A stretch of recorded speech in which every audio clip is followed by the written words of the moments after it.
Okay guys, may tanggap tayo dito ng kan Vivo. Ito, nabuksan ko na to. Na-check ko na yung kan nyo. Hindi nagcha-charge. Kita nyo dyan, no? Back na yung kan.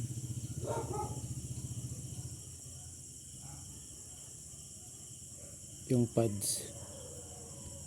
Ito, sira din yung kan ito. Sira na yung pin.